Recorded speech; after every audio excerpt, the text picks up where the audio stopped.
Hey folks, how you doing? It is Clay the Author here, providing DIY resources for the independent writer. Said that first time around. So it's a book review day today. I know I said I wouldn't be doing as many book reviews, but it turns out I haven't stopped reading the books, so I might as well tell you what I think about it.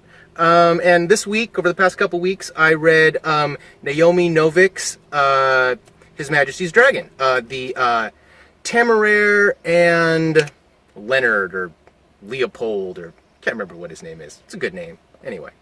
Alright. I just gotta preface this. I don't know what I was doing during the early 2000s. It wasn't reading, though. Because I missed all of the post-Harry Potter,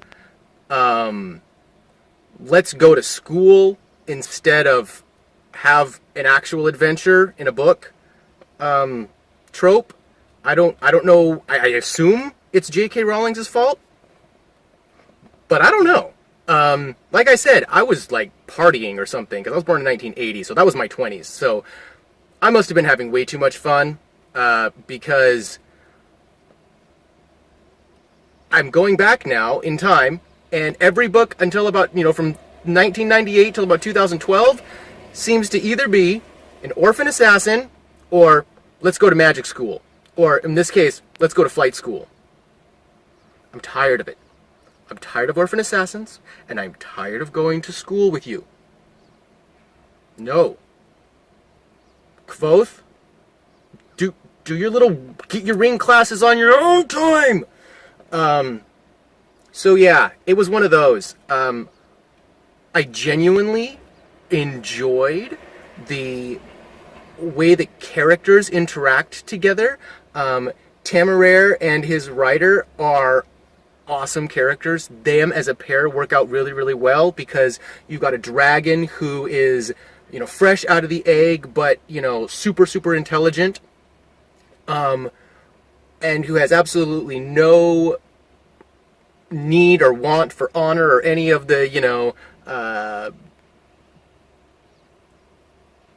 tethers of social niceties. He just doesn't care.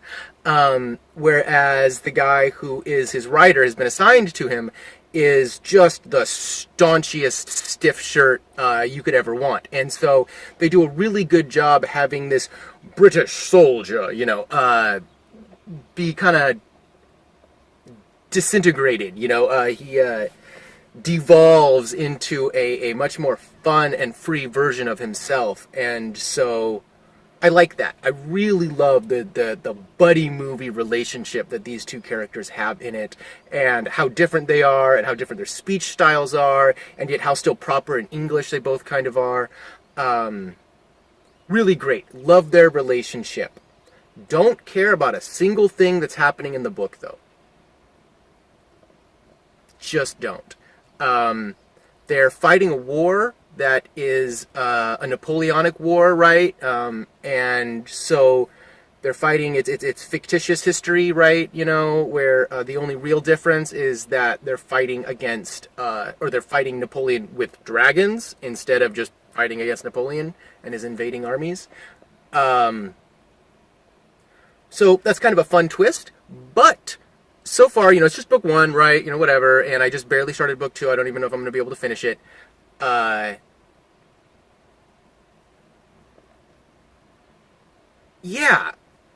I lost my train of thought, but and so you have Napoleon, and he seems like he would be a really great, anti-hero, villain. But it's too nebulous. He's out in the Nowheresville fighting a battle, and you're too far removed from the actual intrigue and the actual danger, other than the fact that, yeah, you could fall off a dragon while it's flying and die.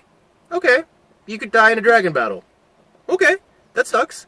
But that's all that's really writing on it, is that, yeah, he could die, and he's not any good at flying because he's a naval officer, not an Air Forceman, right? And so, okay, that is interesting that there's tension in those moments, and there's some really fun dragon characters that they introduce, but overall, the conflict is over there. And all of the inner turmoil stuff that's happening is just about the fact that this British dude's just a little bit staunchy and can't give people the finger and take his dragon and go have an awesome time and go be actual adventurers. And so, meh. I gotta be honest. Meh.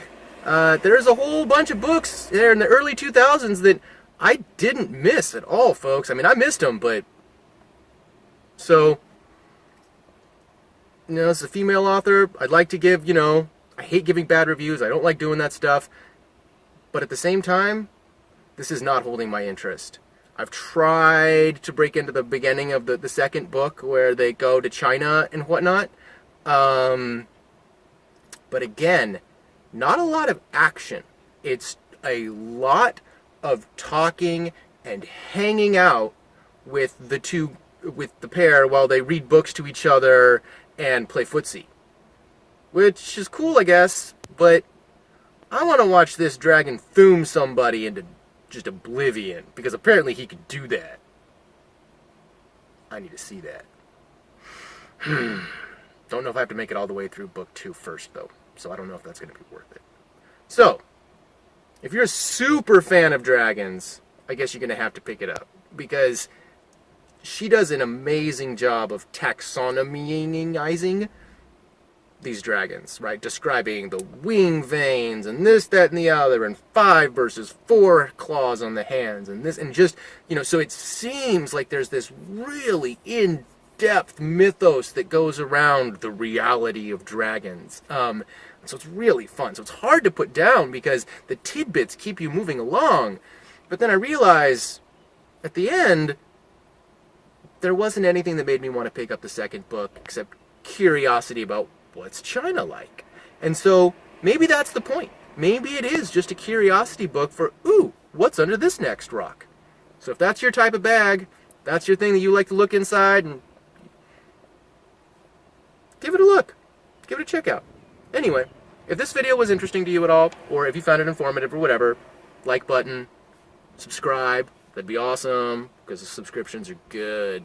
Yeah, I'd actually like to get to the point where, you know, I could put custom things on here. I can't remember exactly what I can't do, but I went and I looked at the advanced settings, and there's a bunch I can't turn on yet, guys.